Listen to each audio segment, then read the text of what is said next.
खरीदा हुआ है तो अच्छा नेक्स्ट, अब हम लोग आते हैं क्लास 11 कॉस्टिंग एंड टैक्सेशन का।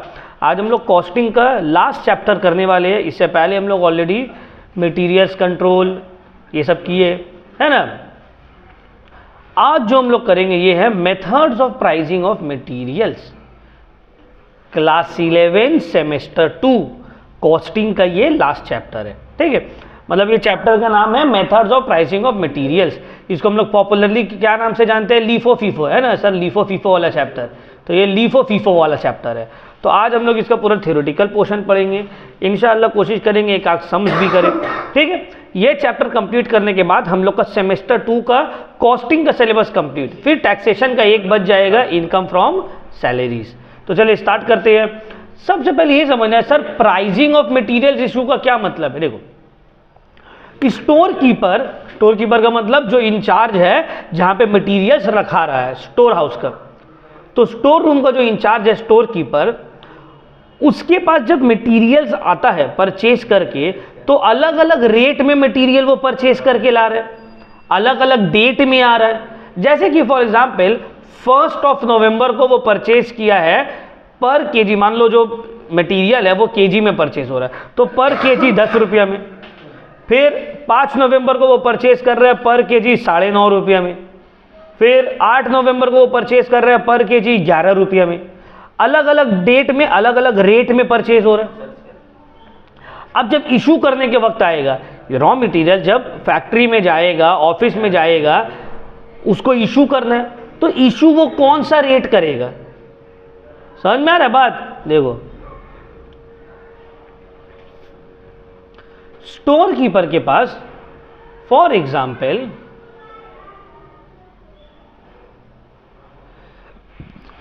सामान आया, परचेज हुआ है मटेरियल्स नवंबर 1 500 kg एट ₹10 पर केजी परचेज हुआ है, परचेज। ठीक है, वो रिकॉर्ड कर लिया।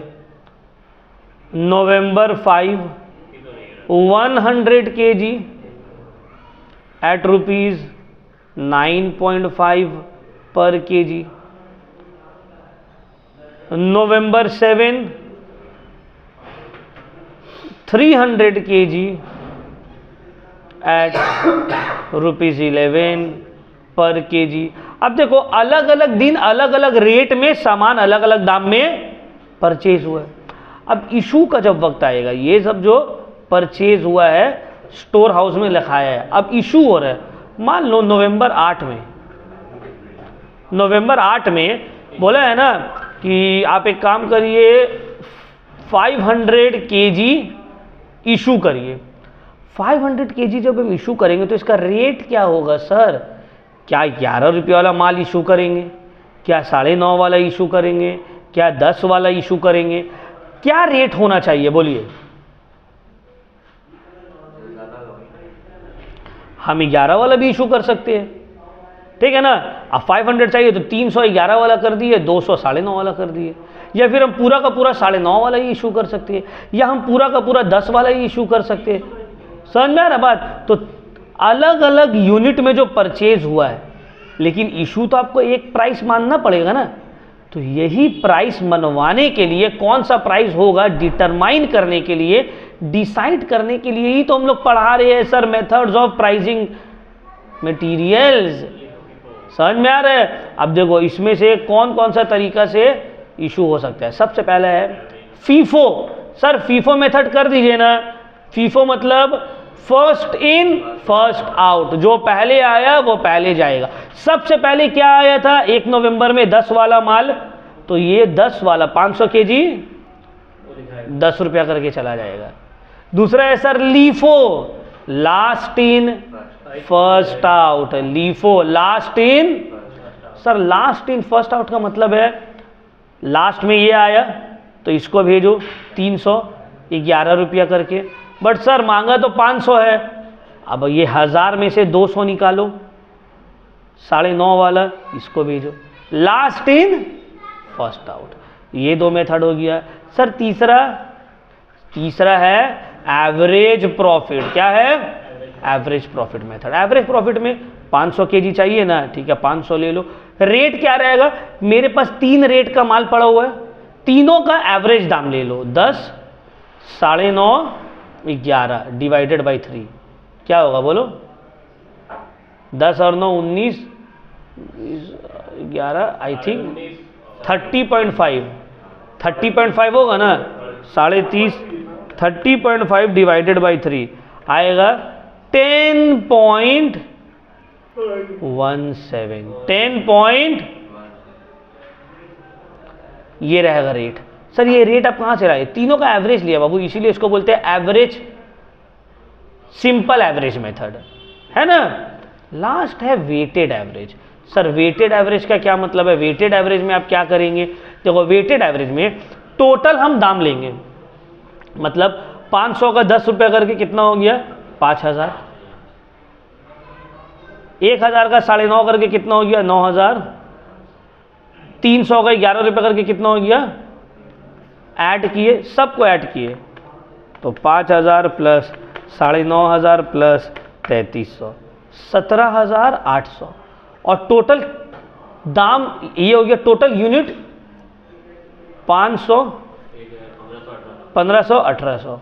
तो total price divided by total unit, तो 17800 डिवाइडेड बाय 1800 आ रहा है 9.88। क्या आ रहा है?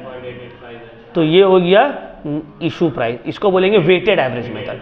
तो वेटेड एवरेज में total price divided by total quantity, जो रेट आएगा वो रेट में इशू होगा।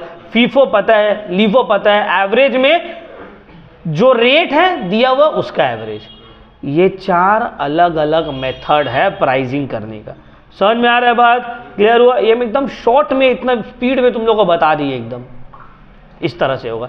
जब सम्स करेंगे तो और डिटेल में आ जाएगा। सम्स इतना आसानी से नहीं होगा, 4 क्लास लगेगा, एक दिन फीफो, एक दिन लीफो, एक दिन सिंपल एवरेज, एक दिन वेटेड एवरेज। अब ये हम क्या है ना, पूरा थ्योरेटिकली तुम लोग को इजी वे में एकदम बता दिए, स्पीड में एकदम, ठीक है। अब देखो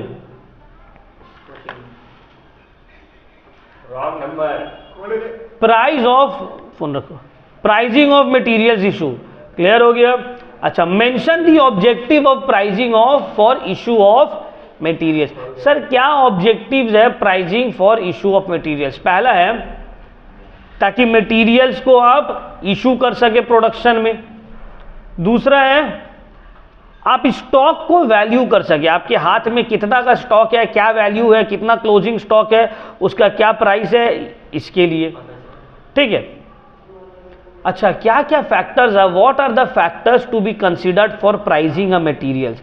एक मटेरियल का प्राइस रखने के लिए क्या क्या फैक्टर्स आपको कंसीडर करना है सर? बोलो। हाँ, पहला issue price current market price को रिप्रेजेंट करे एज फार एज पॉसिबल। दूसरा, प्राइस ऐसा रहना चाहिए ना कि वो रिकवरी हो जाए कस्टमर से through sale of finish goods, ठीक है ना। ये सब पॉइंट है, इसको गो थ्रू कर लेना एक बार, बहुत ज़्यादा टफ नहीं है। तो देखो डिफरेंट मेथड्स है इशू का। फीफो देखो अलग अलग दिया हुआ ना, तुमको इतना याद रखने का ज़रूरत नहीं है। हम लोग के एग्जाम में इतना थोड़ी आएगा। हम लोग के एग्जाम में क्या आएगा?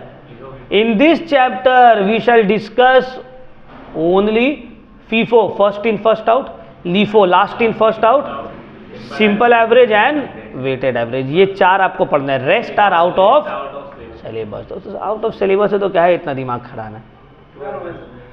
अब देखो FIFO, first in first out, कौन सा मटेरियल में या कौन सा चीज में फीफो मेथड ज्यादा सूटेबल है? फर्स्ट इन फर्स्ट आउट, बोलो। देखो if there is a decreasing trend in the market, मतलब मार्केट में दाम घटते जा रहा है, तो हम क्या करेंगे? जो महंगा में लिए था उसको पहले बेचते हैं, है ना, क्योंकि उसको ज्यादा दिन तक अपने पास रखेंगे। दाम घट रहा है तो उसमें तो और लॉस हो जाएगा। जब मार्केट में प्राइस डिक्रीजिंग ट्रेंड की तरफ जा रहा है तो फीफो फॉलो करना ज्यादा बेटर है, ठीक है ना। उसमें क्या है? ज्यादा बेटर है। If there is a decreasing trend in market price, this method is more useful, ठीक है ना। महंगाई घट रहा है, दाम घट रहा है, फीफो मेथड। भाई उसको महंगा में खरीदे, पहले उसको बेचो, है ना, समझ में आ रहा है बात।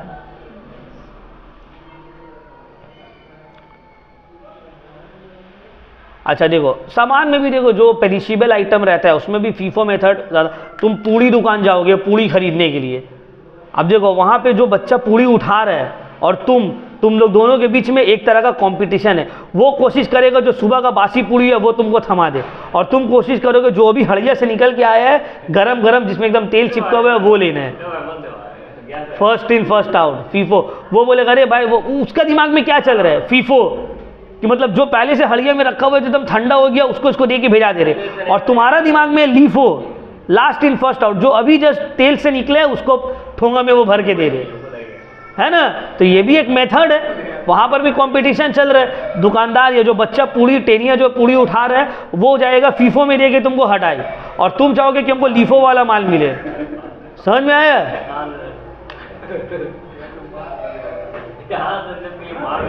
क्या हुआ?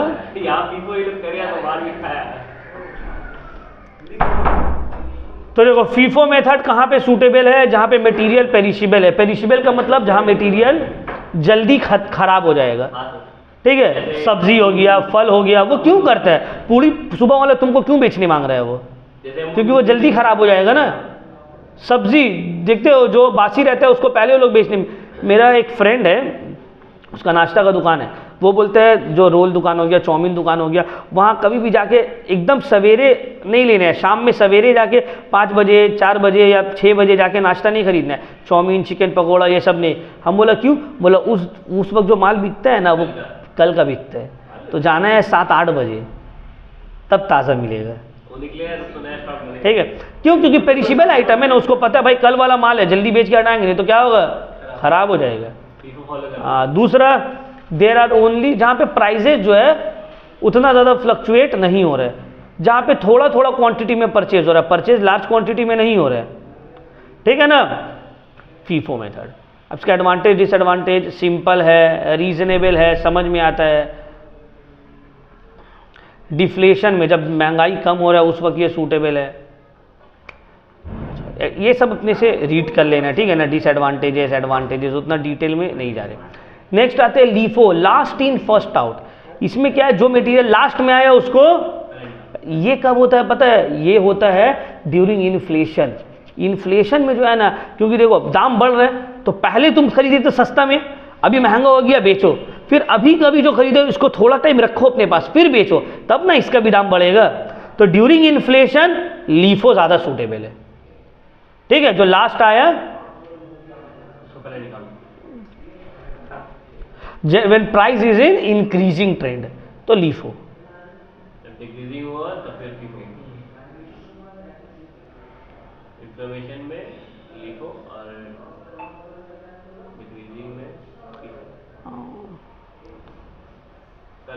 अब देखो यहाँ पे स्लो मूविंग गुड्स में ज़्यादा सूटेबल है। अब भारी भर का मान लो डंबल का दुकान है तो तुम बोलोगे कि नहीं जो डंबल पहले खरीद के लाए थे वो कोना में रखा हुआ उसको निकाल के दे, भारी सबको हटाना पड़ेगा। बोले अरे जो सामने में रखा हुआ दो ना यार, समझ में आ रहा है बात। तो जो बल्कि गुड्स है, भारी गुड्स है, तो वहाँ पे लीफो ज़्यादा सूटेबल है। जो लास्ट में आके रखा हुआ है वो, जैसे कि फॉर एग्जाम्पल तुम होलसेलर का दुकान के पास गए, चावल का बस्ता रखा हुआ है लाइन से 1 2 3 4 5 से लाइन 10, अब वो तुमको एकदम नीचे से निकाल के देगा, वो बोलेगा ऊपर वाला लेके जाओ, भले वो लास्ट आए, पहले तो ये बेचारा नीचे वाला था, तो बोलेगा ठीक है उसको लेके जाओ, कौन हटाएगा।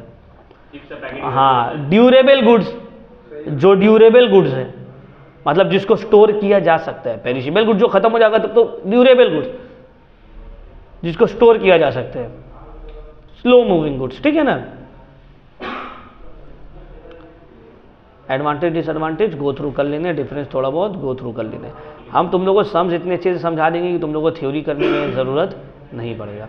सिंपल एवरेज मेथड में ऑलरेडी बता दिए, ठीक है। जब देखो बहुत सारा रेट में अलग अलग डिफरेंट रेट्स में सामान खरीदा जा रहा है तो उस वक्त सिंपल एवरेज मेथड जो है वो ज़्यादा सूटेबल है। हाँ, मतलब मान लो किसी दिन हम 10 रुपये में खरीद रहे, किसी दिन 9, किसी दिन 9.5, किसी दिन 8, किसी दिन 12, तो बहुत रेट में माल खरीदा जा रहा है, तो कोई एक रेट फिक्स करना थोड़ा मुश्किल है। तो यहाँ पे हम लोग क्या करते हैं, सिंपल एवरेज, कोई में थोड़ा नुकसान हो जाएगा, कोई में ज़्यादा प्रॉफिट हो जाएगा, ओवरऑल हम प्रॉफिट में रहेंगे। समझ में आ रहा है बात? वेटेड है वही इसका स्टॉक का निकाल लेंगे अभी। देखो, जब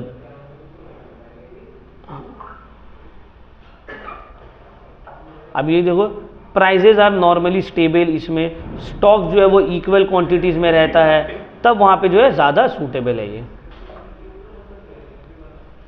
नेक्स्ट है वेटेड एवरेज मेथड, इसका हम बता ही दिए। इशू रेट कैसे निकलेगा? Total cost divided by total quantity, जो रेट आएगा वो इशू का रेट होगा। क्वांटिटी और प्राइस के साथ ये जो है ना, ये एवरेज प्रॉफिट से ज़्यादा बेटर है, क्योंकि एवरेज प्रॉफिट पूरा तरीका से एवरेज रेट नहीं डिफाइन करता है। मटेरियल्स इशू जो है वो सही से एवरेज रेट तब डिफाइन करेगा किसमें। ए, क्या हुआ? क्या कर रहे यार, धक्का धुक्की क्यों कर रहे हैं? जब वेटेड एवरेज होगा, ठीक है? तो वेटेड एवरेज मेथड जो है ये करेक्ट एवरेज शो करता है। Got it? क्लियर? वेटेड है ना, हाँ। क्या ये मटेरियल का पूरा यस। अच्छा, फिर आता है materials return to store. Materials return to store का क्या मतलब है? आगे देखो क्या हुआ, क्या कर रहे थे? ठीक है, अपने देखिएगा ना फोन। माल वापस मटेरियल्स रिटर्न टू स्टोर का मतलब होता है कि डिपार्टमेंट से मटेरियल वापस स्टोर कीपर के पास आ रहा है। प्राइसिंग ऑफ मटेरियल रिटर्न्स, अब जो मटेरियल रिटर्न हो रहा है उसका प्राइसिंग क्या होगा? जो प्राइस में इशू हुआ था। समझ में आ रहा है? जो प्राइस में इशू हुआ था वो कर सकते हैं, वो कर सकते हैं।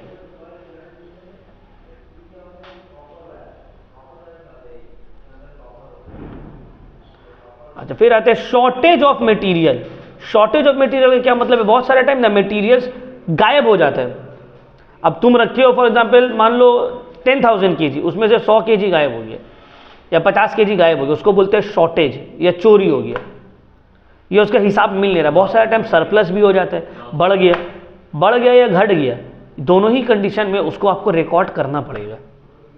समझ में आ रहा है? उसको आपको रिकॉर्ड करना पड़ेगा स्टोरेज लेजर में।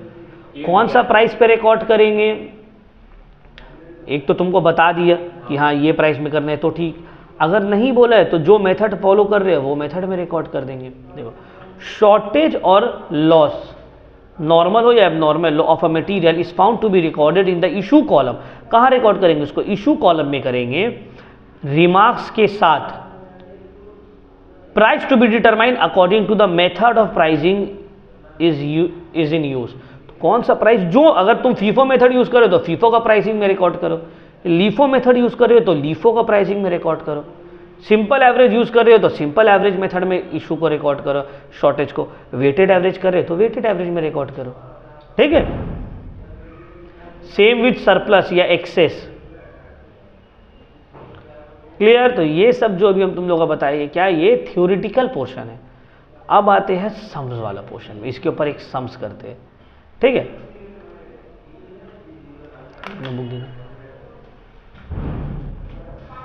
अच्छा, कौन पीडीएफ बना लेगा? किसको आता है पीडीएफ बनाने? बनाओ अमन। हाँ, पीडीएफ हम बता रहे किसका बना है। 2-3 पेज है यार, ज़्यादा नहीं। लो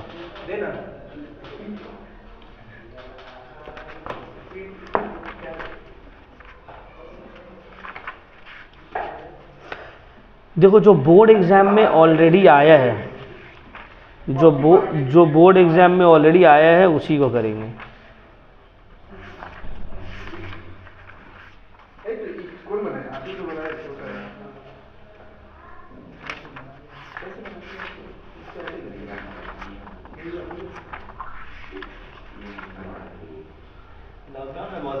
हाँ, वो कैसे बना? भूल गया। ऐप आया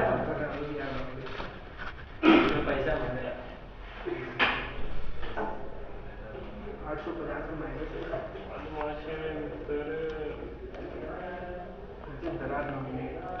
लो ये वाला सम नंबर 2,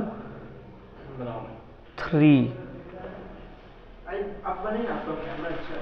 4 5 ये पेज का देखो, पेज नंबर 115 है ना, बस एक ही पेज का 2 3 4 5 पेज नंबर 115 का एक पेज बस ये। अगर नहीं तो सिर्फ फोटो भी भेज दो ना, कोई प्रॉब्लम नहीं, फोटो भेज के ग्रुप में भेज दो।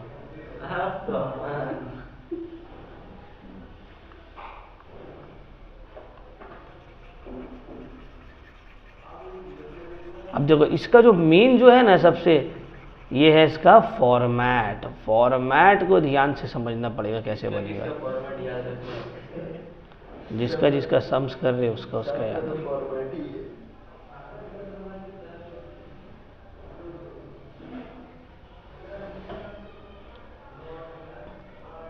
हो गया बस, लो बुक। बाकी सबका बुक कहाँ है? नजर नहीं आ रहा, एक ही बुक है तो निकालो। निकालो अमन। अब देख लो फॉर्मेट ध्यान से समझ लो कैसे बन रहे। देखो बंद करो, क्या कर रहे हो? लास्ट बेंच में जाके बैठो, नहीं समझ में आ रहा है। पेज नंबर कितना था Aman? Stores ledger account, stores format is important. कौन सा मेथड हो रहा है? स्टोर लेजर फीफो मेथड, ठीक है ना? फीफो मेथड, हाँ, first in first out. Stores ledger account है फीफो मेथड। अब देखो बहुत कोई जो है ना यहाँ पे description of material, code number, bin number, location, maximum level, minimum level, reorder level, ये सब लिखाता है, ठीक है। अगर तुमको लिखना है लिख सकते हो, कोई दिक्कत नहीं है, बेटर होगा। बट अगर नहीं भी लिख रहे हैं तो नो प्रॉब्लम, डायरेक्टली फॉर्मेट में आएंगे। अब देखो कैसे करके बन रहे हैं।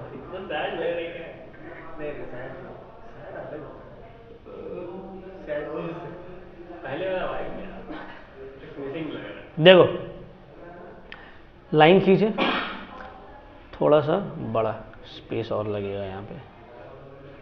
आपका तो सही है सर, पर आगे पीछे करिएगा हो जाएगा। हम लोग कॉपी बड़ा करेंगे। पेज को हॉरिजॉन्टली करो। हाँ वो सही है। करो सब मैंने कर भी दी, अभी देखो अभी सर दिखा रहे हैं करके यार, उसके बाद टाइम लगेगा। इसका फॉर्मेट बहुत सा स्टूडेंट बोलते हैं सर फॉर्मेट ही समझ में नहीं, तो फॉर्मेट समझ में आएगा, उसको प्रैक्टिस में रखना होगा। प्रैक्टिस समझ में आ रहा है सर, एकदम सिंपल तो है। अभी बना कहाँ है बाबू? बन जाएगा उसके बाद बोलना, सिंपल है सर। देखो 2 लाइन लेना है, ठीक है ना? एक ऐसा स्पेस लेना है कि 2 लाइन हो जाए। अब देखो ये जो पेजेस है इसको 3 इक्वल पार्ट में डिवाइड करना है। पेजेस जो है उसको 3 इक्वल पार्ट में डिवाइड करना, लेकिन उससे पहले एक यहाँ पे पतला सा कॉलम ले लेंगे और यहाँ पे एक पतला सा कॉलम ले लेंगे, ठीक है। ये मेरा हो गया डेट, ये मेरा हो गया रिमार्क्स। क्या हो गया? अब जो रिमेनिंग जगह बच गया है, देखो लाइन खींचे, डेट, रिमार्क्स। अब जो रिमेनिंग मेरा जगह बच गया है इसको 3 इक्वल पार्ट में डिवाइड करेंगे, ठीक है। 3 इक्वल पार्ट में डिवाइड करेंगे। एक,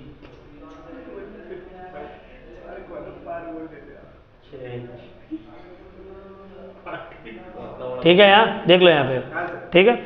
अच्छा अब क्या करेंगे? अब ये जो 3 कॉलम है ना, ये लोग को हॉरिजॉन्टली डिवाइड करेंगे। देख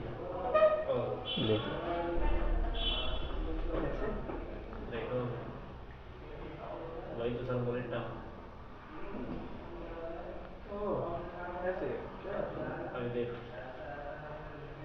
अब तीनों अलग अलग कॉलम है। ये हो गया मेरा पहला वाला जो कॉलम है, इसको बोलते हैं रिसीट्स, इसको बोलते हैं रिसीट्स। यहाँ पे परचेजेस रिकॉर्ड होगा। दूसरा बोलते हैं इश्यूज, तीसरा बोलते हैं बैलेंस, ठीक है। तो समझ में आया? अभी कंप्लीट नहीं हुआ, और बाकी है। हाँ क्या बाकी है? देखो यहाँ पे एक पतला सा लाइन खींचेंगे, एकदम पतला, जैसे लेजर फोलियो खींचते हैं, और इसको नाम देंगे GRN। जी RN रिमेनिंग जो जगह बच गया है उसको 3 पार्ट में डिवाइड करेंगे। पहला पार्ट जो है, पहला पार्ट और तीसरा वाला पार्ट थोड़ा चौड़ा रहेगा और बीच वाला पार्ट जो है वो थोड़ा सा छोटा रहेगा, मतलब थिन रहेगा। अब देखो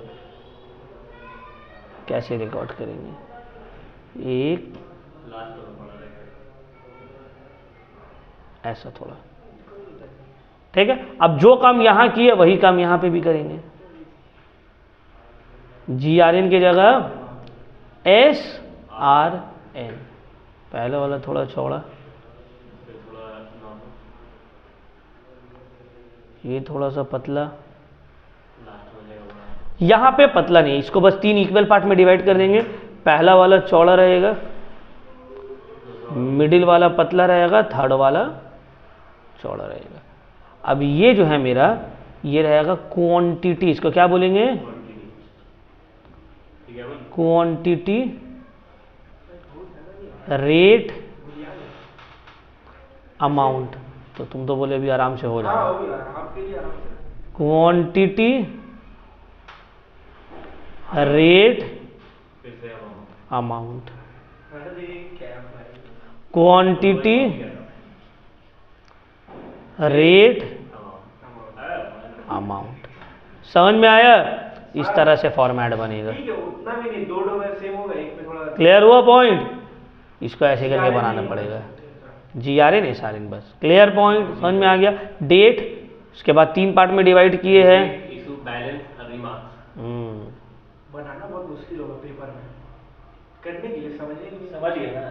हाँ वही ना। बस जो याद कर रहे हैं, टोटल 5 चाहिए याद करने वाला, बाकी सब 3 तरफ से भी। वही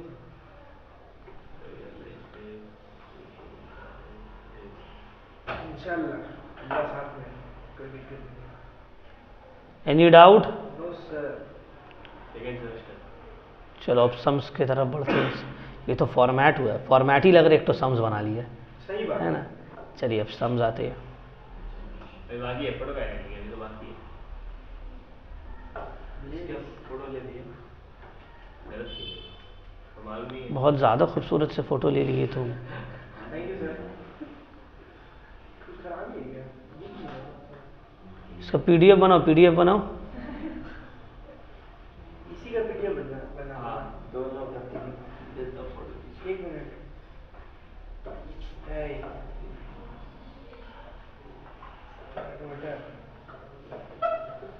ऐड आज देखते ना, मेरा मूड खराब है। टिकटॉक नहीं बनाते थे तुम छुट्टी में? फ़ोटो इतना ख़राब ले रहे, चेहरा तो देख के लग रहा बनाते होगे। चेहरा में कुछ खराब है। मतलब देख के लग रहा है कि टिकटॉक बनाते होगे। पर मेरा सर किसके पास है? क्या जी? सरामनी बनाओ बनाओ बनाओ। चलो देखो देखो, जब तक हम रीड कर रहे, क्वालिटी देख रहे एकदम ख़राब है फ़ोटो का। लो कोई अच्छे से फ़ोटो खींच के भेजो यार, क्या भाई? भेजो। चली गई भेजो ना तू, अरे तो पिक्चर का खराब आ रहा है जानबूझ के वैसा लिया है। अरे कसम से सही लो आए।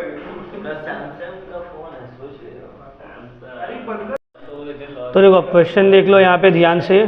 जो 2-3 क्वेश्चन है, 2-3 क्वेश्चन जो है सिमिलर टाइप का ही है। पहला वाला क्वेश्चन कर रहे हैं, क्वेश्चन नंबर 2 है शायद, क्वेश्चन नंबर 2 ये क्वेश्चन।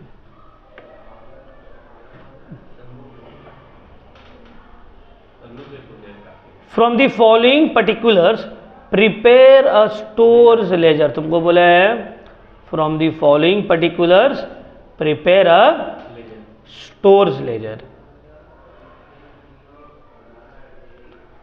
पहला बोला है, अब देखो ध्यान से यहाँ पे समझ लो क्या क्या मिस्टेक स्टूडेंट लोग कर देता है, वो सब मिस्टेक को दोहराना नहीं है या करना नहीं है, ठीक है।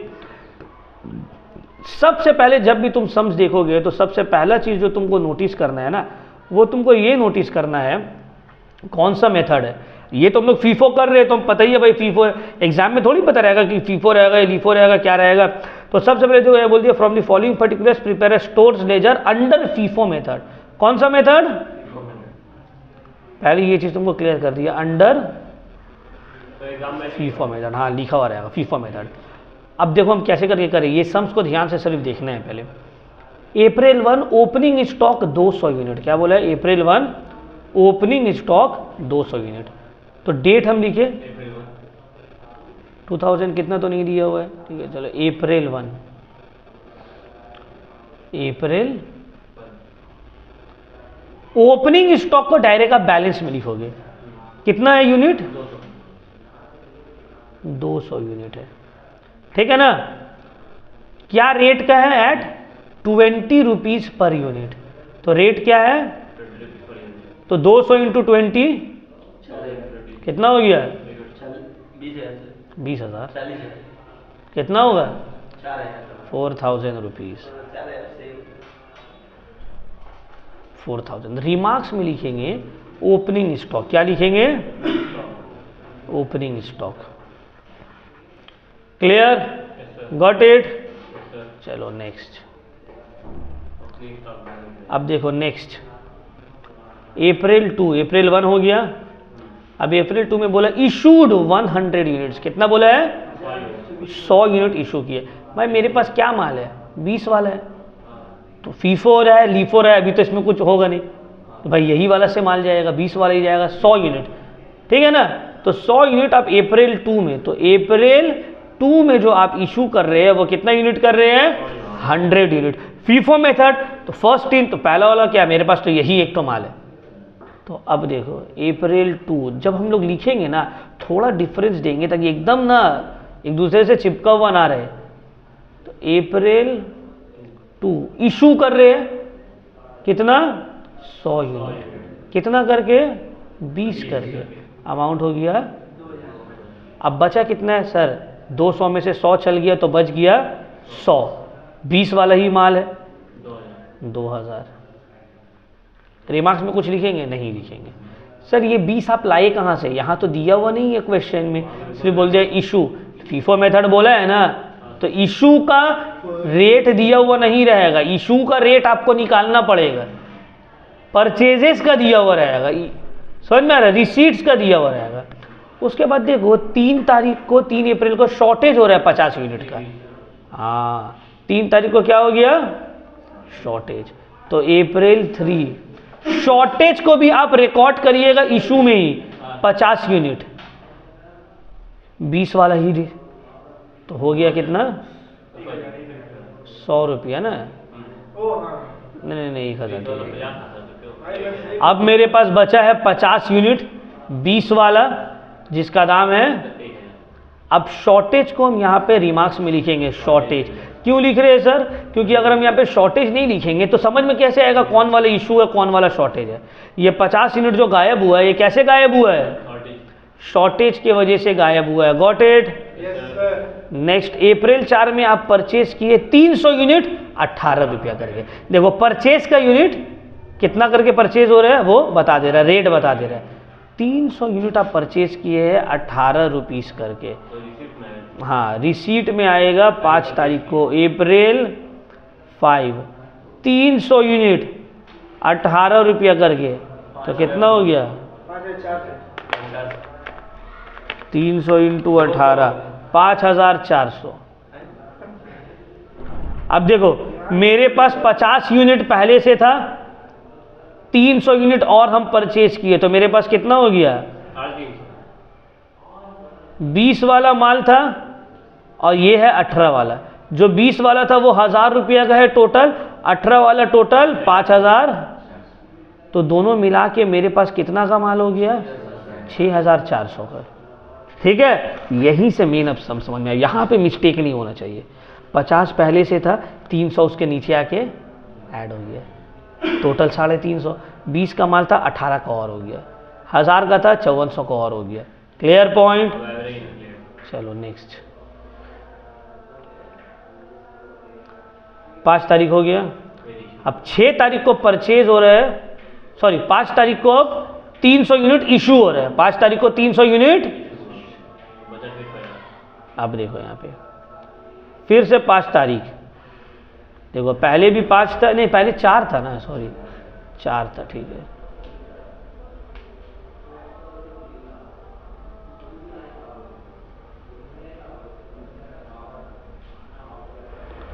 अब आगे 5 तारीख। सर एक बार रेनबो वाला ट्राई किया। देखो अब 5 तारीख को इशू हो रहा है। इशू जो होगा फीफो, ध्यान से देखो, first in first out 300 unit issue करना है, तो पहले हम ये 50 वाला इशू करेंगे जो कि 20 वाला है, और बच गया 250, फिर 250 इशू करेंगे 18 वाला, तो मिला के 300 यूनिट चलेगी। इसका दाम है 1000 रुपया और ये 250 का दाम है 5000 × 18 4500।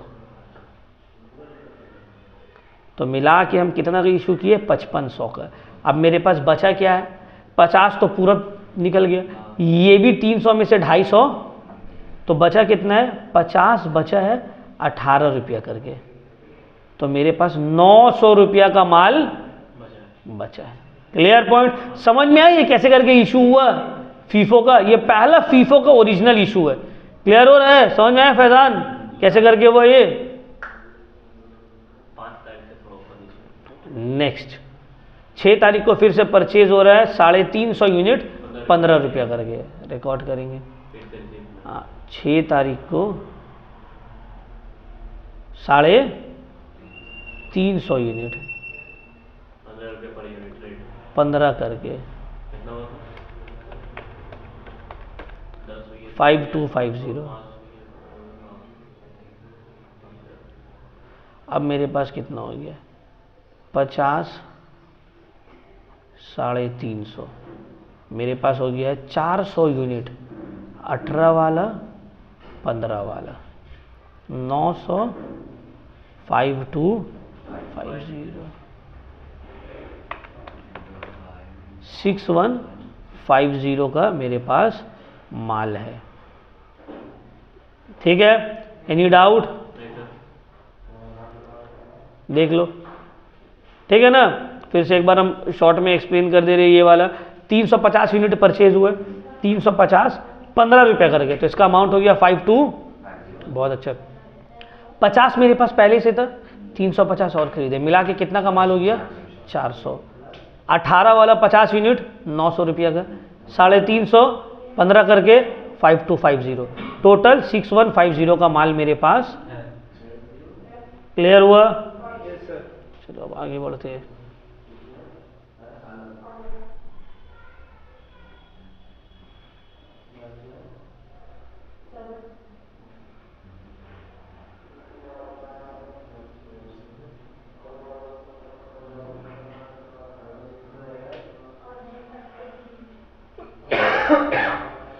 फिर से हुआ।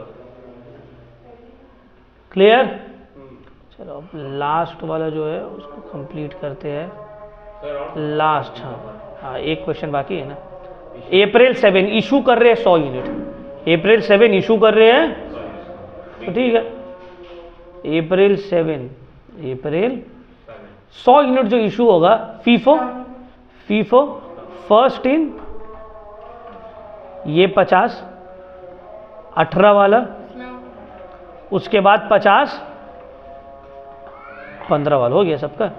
ठीक, दोनों नहीं आया आज। अभी आप क्या है?